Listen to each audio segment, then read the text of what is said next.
Panorama indah karena birunya langit. Angin berhembus namun tertahan tingginya bukit. Ada sesuatu yang diminta oleh Allah terhadap kita, itu namanya wirid. Sedangkan kita memohon kepada Allah, itu namanya warid. Jadi di dalam pembahasan ini ada dua kunci yang harus kita pahami.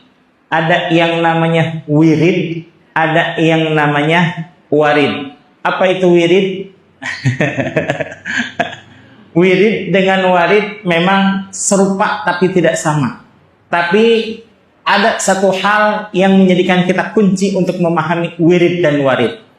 Warid itu berasal dari kata waroda yaridu waridun, yang maknanya datang atau berasal dari Allah Subhanahu wa taala, berasal dari Rasulullah sallallahu alaihi wasallam, sesuatu yang diminta oleh Allah Subhanahu wa taala, sesuatu yang kita meminta kepada Allah, kita minta kepada Rasulullah, kita minta kepada orang-orang soleh. Namun ada juga yang disebut dengan wirid. Wirid itu adalah suatu amalan yang sudah menjadi kebiasaan. Misal kita mendawamkan suatu amalan seperti halnya zikir jahar dan zikir khafi. Kalau seandainya berbulan-bulan, bertahun-tahun, bahkan belasan tahun dan puluhan tahun kita mengamalkan hal tersebut, itu namanya wirid. Sedangkan dan itu namanya suatu menjadi kebiasaan yang sudah diistiqomahkan oleh kita karena mengharap keberkahan dari Allah Subhanahu wa taala. Sedangkan warid datang dari Allah, datang dari Rasulullah sallallahu alaihi wasallam. Namun kita ketika melihat sejarah sahabat Rasulullah sallallahu alaihi wasallam, yang utama itu ada 4 sahabat Rasulullah sallallahu alaihi wasallam yang utamanya di sini adalah Sayyidina Ali karramallahu wajhah. Yang kita tahu bahwa Sayyidina Ali itu adalah sahabat yang paling pintar di kalangan sahabat, di antara sahabat-sahabat Rasulullah sallallahu alaihi wasallam. Di samping itu Sayyidina Ali pun adalah menantu Rasulullah sallallahu alaihi wasallam. Namun bukan karena menantunya dan bukan karena sepupunya Rasulullah sallallahu alaihi wasallam. Namun Rasulullah sallallahu alaihi wasallam mencintai Sayyidina Ali karena istiqomahnya di dalam dalam menjalankan suatu amalan yang itu istiqomah dianjurkan oleh Rasulullah sallallahu alaihi wasallam. Ketika Rasulullah sallallahu alaihi wasallam memberikan suatu amalan kepada Sayyidina Ali, itu berbeda dengan amalan yang diberikan kepada Sayyidina Bilal. Padahal sama-sama memohon.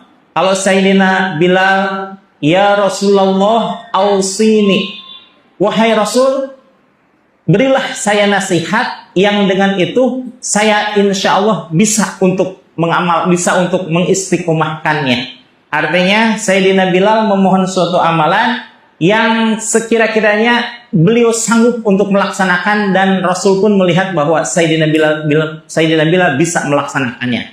Maka Rasulullah menyatakan, alaika bimudawamatil wudu, wajib atas engkau wahai Bilal untuk melaksanakan dawam wudu. Artinya kalaupun toh batal karena itu manusiawi, wudu lagi, batal wudu lagi, batal wudu lagi, setiap saat, setiap hari, di mana saja dan kapan saja dan dalam bagaimanapun keadaannya, Sayyidina Bilal diwasiatkan oleh Rasulullah untuk melaksanakan dawam wudu.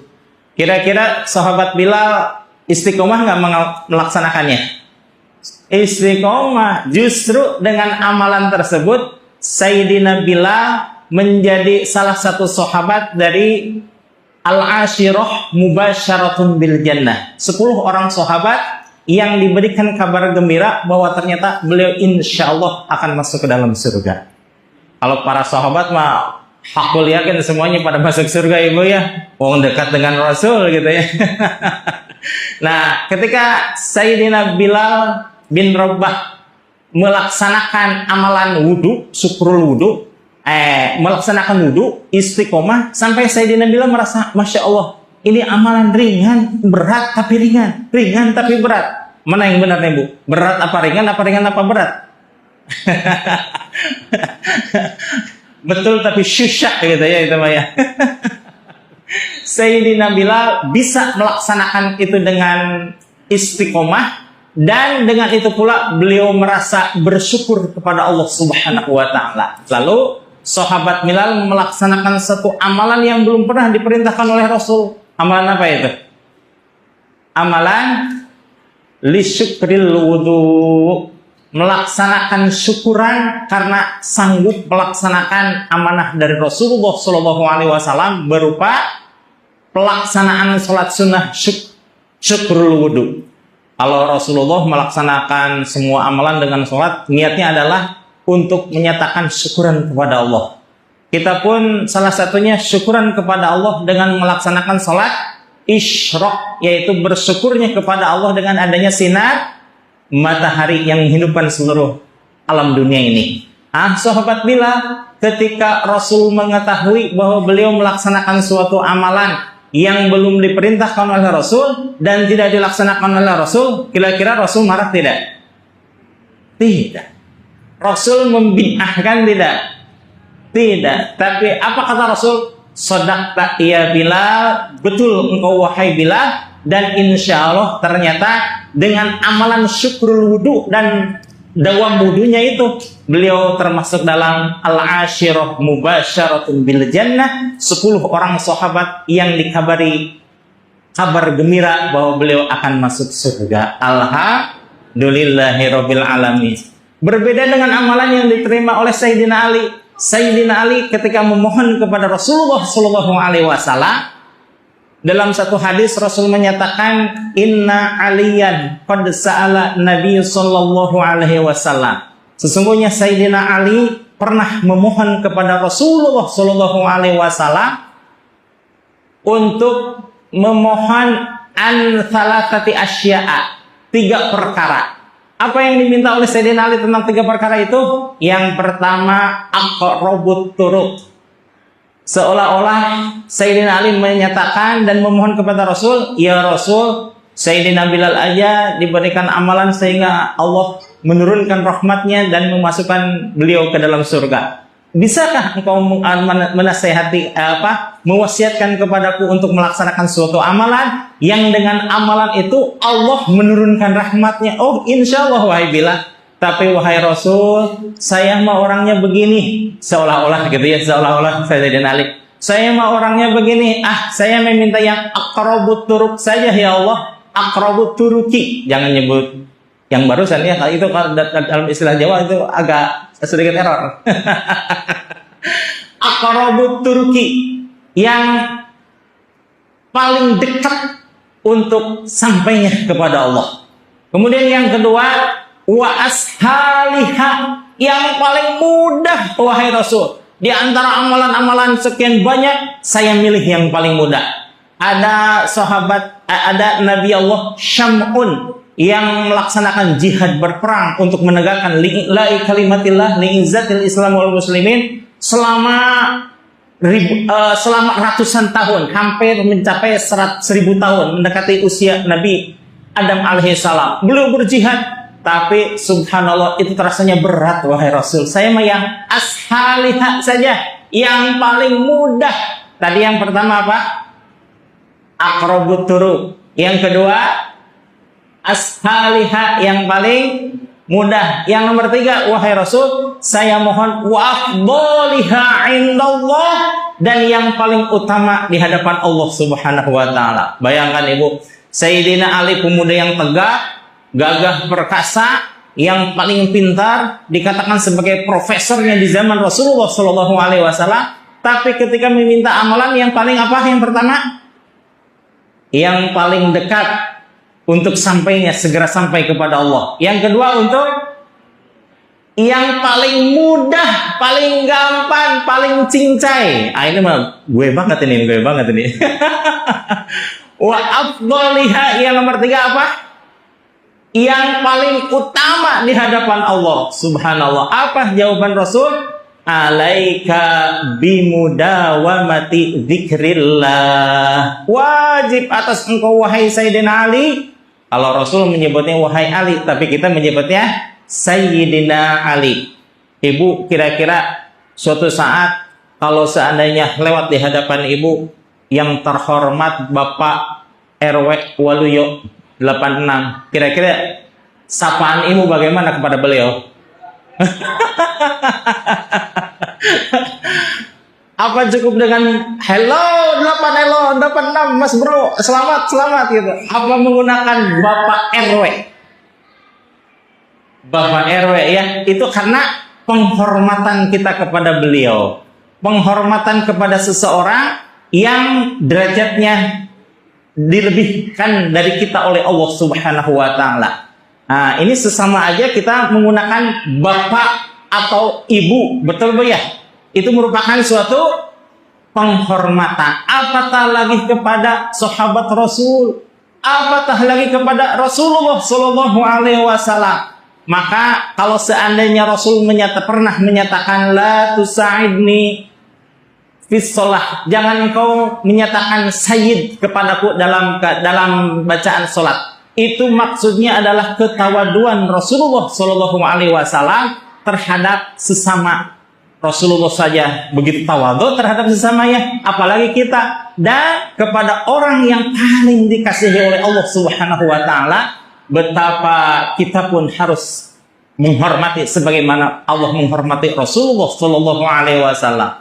Dalam satu ayat Allah menyatakan, wa innaka la'ala khuluqin 'adzim. Sungguh engkau wahai Muhammad memiliki akhlak yang begitu agung dan mulia. Masya Allah. Allah saja memuliakan kepada Nabi Adam ya, masa kita enggak? Nah, berarti sangat pantas kalau seandainya umatnya kepada Rasulullah menyatakan Sayyiduna Muhammadur Rasulullah Sallallahu alaihi wasallam. Bagaimana kalau kepada sahabat?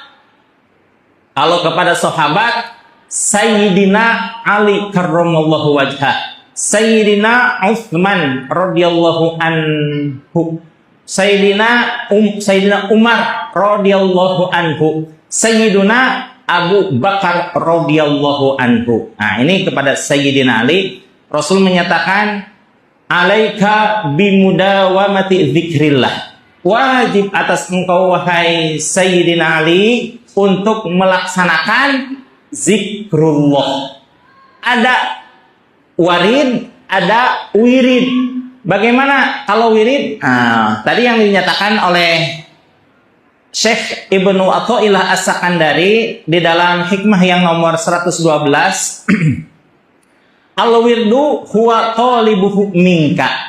Yang disebut warid adalah sesuatu yang diminta oleh Allah terhadap kita. Sedangkan warid, wal waridu anta tatlubuhu minhu. Sedangkan warid adalah sesuatu yang kita minta kepada Allah Subhanahu wa taala. Ada warid, ada wirid. Wirid sesuatu yang diistiqomahkan sehingga menjadi suatu amalan yang rasanya kalau kita tidak mengamalkan bukan gue lah katanya ya. Istilah anak zaman sekarang, oh enggak gue banget gitu ya. Nah, ibu hadirin jamaah sekalian, kalau seandainya kita melaksanakan suatu wiridan, melaksanakan suatu amalan, apakah sah kalau seandainya tidak ada izin dari guru untuk melaksanakannya? Contoh. Kalau saya melaksanakan amalan la ilaha illallah, apakah sah melaksanakan la ilaha illallah tersebut? Maka secara hukum itu sah, namun secara berkah tidak menyambung kepada Rasulullah Shallallahu alaihi wasallam.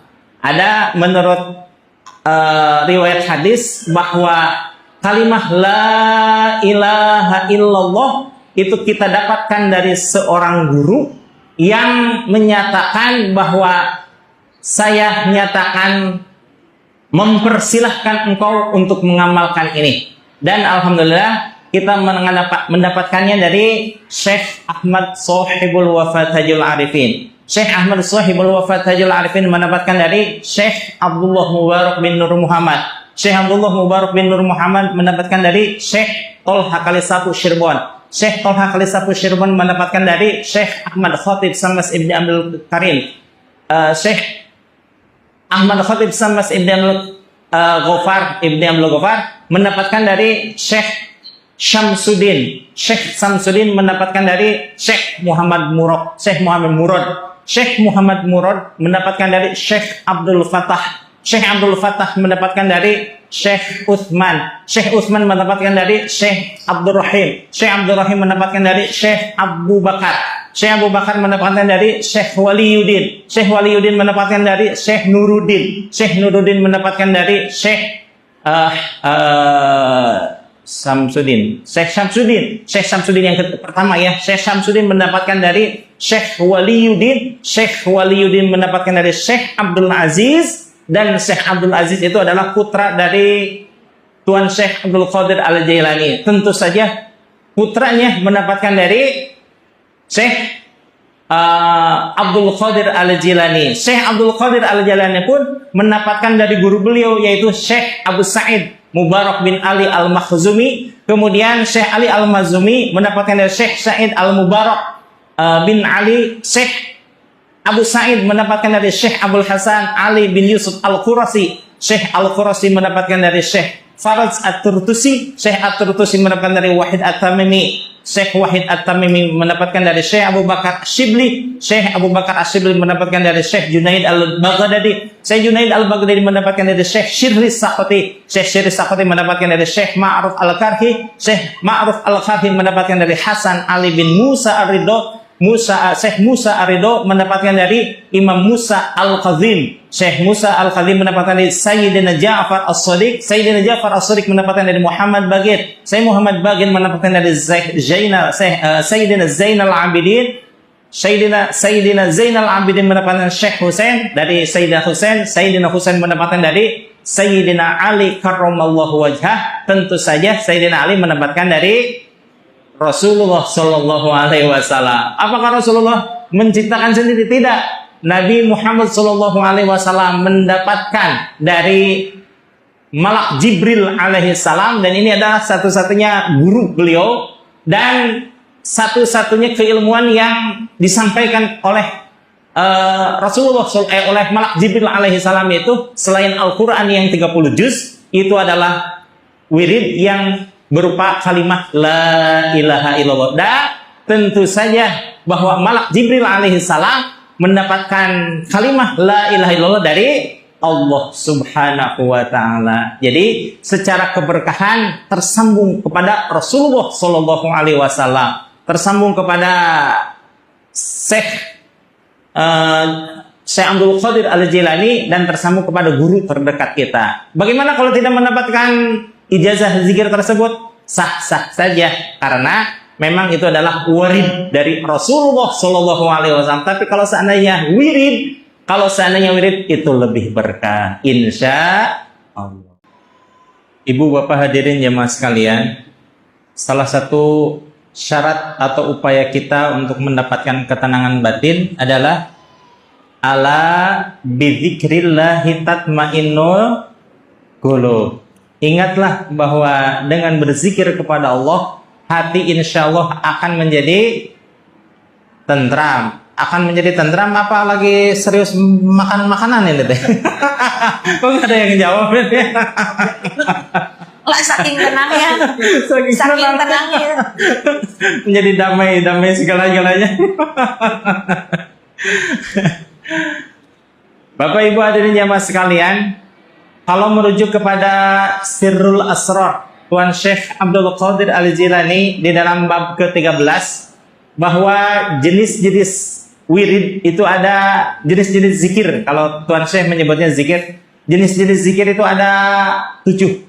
Cuma yang warid, nah salah satu dari Allah, Rasulullah, kemudian orang-orang soleh, salah satunya antaranya Tuan Syekh. Tuan Syekh menyatakan bahwa wirid itu, zikir itu ada 7 jenis. Cuma yang saya pelajari dan saya dapatkan hanya 2 jenis. 2 jenis. Ibu masih ingat ketika kita memberikan suatu ilmu yang baru apa ilmu bekas? Ilmu bekas. Bekas apa? Bekas dipakai, subhanallah gitu ya. Karena saya mendapatkannya 2, ya saya hanya menyebutkan 2 saja gitu ya. Yang 5 itu wallahu alam karena saya belum mendapatkan. Yang pertama berdasarkan hadis yang dinisbahkan kepada Sayyidina Abu Bakar radhiyallahu an, bahwa ketika Rasulullah Shallallahu alaihi wasallam mentalkinkan kepada Sayyidina Abu Bakar, lalu Sayyidina Abu Bakar dikasih tahu oleh Rasulullah Shallallahu alaihi wasallam tentang syarat-syarat untuk membacakan zikir khafi. Apa itu? Ghammid ainaika, pejamkan 2 matamu. Tertidur. Makanya orang yang sedang berzikir khafi kadang disangka orang sedang tidur. Bisa jadi tadi yang sambil tidur lagi zikir gitu. Kemudian wa alasam syafataika, dan lipat lidahmu. Lidah itu melipat karena yang berzikir itu bukan lisan, tapi yang berzikir adalah hati, qalbu ya. Lipat lidahmu ke atas, dilipat supaya tidak bergerak-gerak. Karena kalau lidah bergerak-gerak, keinginannya syahwat lidah itu bergerak-gerak, berbicara. Seperti halnya saya dikasih waktu 10 menit, kata Umi, udah setengah jam katanya. Oh ya udah. Kemudian rapatkan dagu kepada dada supaya melihat arah batiniah kolbu kita ke arah latifatul qalbi. Nah, disitulah baru kata Rasulullah SAW, kul salasan, minni wa minka kul salasan. Ucapkan olehmu 3 kali. Bagaimana ucapannya? Sambil menjam, sambil dilipat lidahnya. Allah, Allah, Allah. Itu sebagai kiasan untuk menyebutkan 3 kali dengan 3 kali nafas. Nafas kita sebanyak-banyaknya sebut Allah, Allah, Allah, Allah, Allah. Habis nafas, tarik lagi nafas. Kemudian ucapan berkali-kali Allah, Allah, Allah. Kemudian habis nafas, tarik lagi. Kemudian diakhiri dengan Sayyiduna Muhammadur Rasulullah Sallallahu Alaihi Wasallam. Itu hanya simulasi setelah sholat. Bagaimana di luar sholat? Mau ibu masak, serenggo, tetap aja kolbu mah Allah, Allah, Allah. Bapak lagi nyetir motor, ngeng. Tapi dalam kolbunya Allah, Allah, Allah. Di mana saja dan kapan saja, usahakan kolbu senantiasa hidup. Ini ibu yang menjadikan satu hadis kangjeng Nabi yang menyatakan wow bagi kita maya. Apa itu? Al-anbiya wal auliya yusalluna fi kuburihim kama fi buyutihim. Para nabi dan para wali di alam kuburnya mereka tetap melaksanakan sholat seperti halnya mereka melaksanakan sholat di rumahnya masing-masing. Kan itu sesuatu yang wow bagi kita bu ya. Kalau di alam kubur maka kaum mukminin nam karena umatil arus, tidurlah sebagaimana engkau tidur kayak tidurnya pengantin. Kenapa tidurnya pengantin? Baru juga adzan isya, tahu-tahu udah adzan subuh gitu ya. Wallahu alam apa itu. Kayaknya disepaham itu. Pengantin baru atau ya.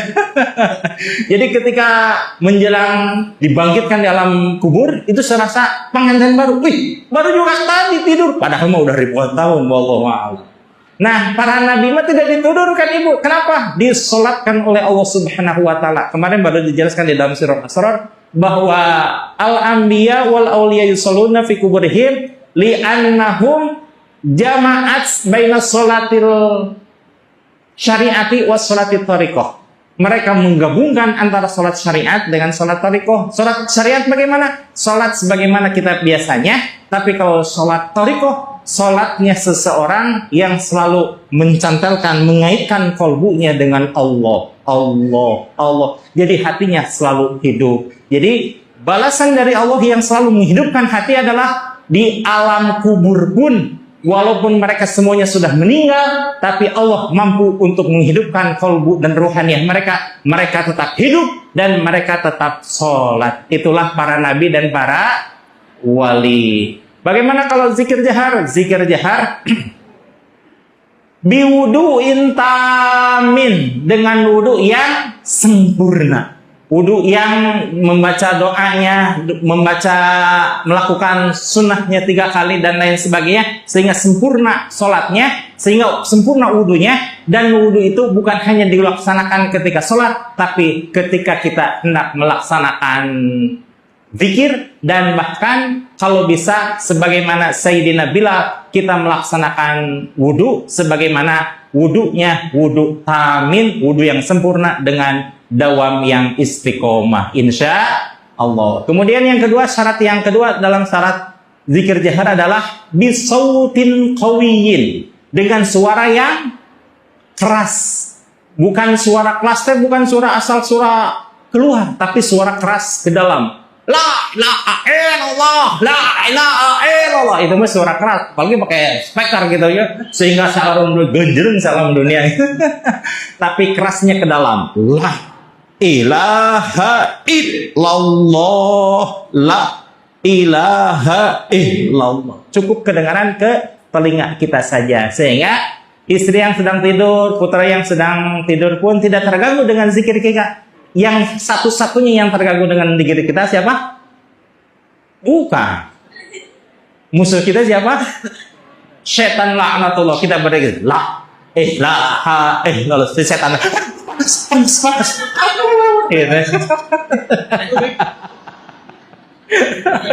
Itu satu-satunya yang terbunuh, yang terganggu adalah setan laknatullah. Kan kita tujuannya itu mengusir setan dari ruang batin kita sehingga kita tidak diganggu oleh setan. Alhamdulillah. Yang kedua, bidor bin syadid, dengan hentakan yang keras. Latifatul qalbi, latifatul sirri, latifatul akhfa, latifatul nafsi, latifatul qalb, semuanya teraliri dengan la ilaha illallah, la ilaha illallah. Kalau kesana mah gigi 1, gigi 2, gigi 3, gigi 4, la ilaha illallah. Bebas gerakannya ya. Yang jadi korbunya being connected to Allah, senantiasa menyambung kepada Allah. Bagaimana kalau sudah selesai la ilaha illallah sayyiduna Muhammadur Rasulullah sallallahu alaihi wasallam, aku tidak connect lagi sama Allah, tidak nyambung lagi sama Allah? Bukan. Justru karena seringnya kita berzikir subuh, zuhur, asar, maghrib, isya, dan subuh, insya Allah dikuatkan dengan zikir jahar. Ibarat kata mesin engkel ibu ya, kalau sudah hidup mah set, masukkan gigi 1, gigi 2, langsung hidup kopinya, langsung. Yang tadinya kemudian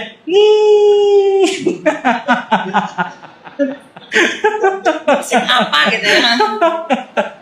Jadi lembut semua. Zikir jahar dan zikir kopi itu menukarkan, masya Allah, antara kuat dan lembut. Itulah keinginan dari maksud tujuan berzikir, sehingga yang zikir jahar membuat penzikirnya menjadi gagah berani ketika menghadapi kemungkaran, siap menghadapi segala resiko. Sayyidina Ali contohnya. Kemudian ketika lembut, zikir khafi menjadi lembut. Contohnya seperti Sayyidina Abu Bakar As-Siddiq menjadi lembut, bahkan beliau lembutnya seperti halnya kelembutan Rasulullah Shallallahu Alaihi Wasallam. Satu-satunya yang membuat Rasulullah cinta kepada Sayyidina Abu Bakar bukan karena beliau sahabatnya ketika dari kecil, bukan karena beliau mertuanya Rasulullah, bukan karena banyak ibadahnya, bukan. Di dalam hadis dinyatakan, faddalakum ala Abi Bakrin, bahwa Sayyidina Abu Bakar mengungguli para sahabat bukan laisa bikasrati shalah, bukan karena banyaknya sholat seperti banyaknya sholatnya kakek itu Baihaqi, sholatnya luar biasa. Walaisa bikasrati saum, dan bukan karena banyak saumnya, tapi bal bisyai'in waqara fi qalbihi, tapi ada sesuatu yang menetap di kolbunya. Apa itu? Menetap di kolbunya itulah talqin zikir. Alhamdulillah. kita sudah sebagian besar mendapatkan talqin zikir, insya Allah itulah yang dicintai oleh Rasulullah Shallallahu Alaihi Wasallam. Sehingga ketika Rasulullah menyatakan cintanya kepada umat, kita mah nggak usah menyatakan, ya Rasul, aku cinta kepadamu, wahai Rasul, aku cinta kepadamu, Rasul. Sampai kita membentangkan spanduk, aku cinta kepada Rasul. Tidak, tetap saja dalam kalbu Allah, Allah, Allah, Allah. Insya Allah, otomatis Rasul pun cinta kepada kita. Insya Allah.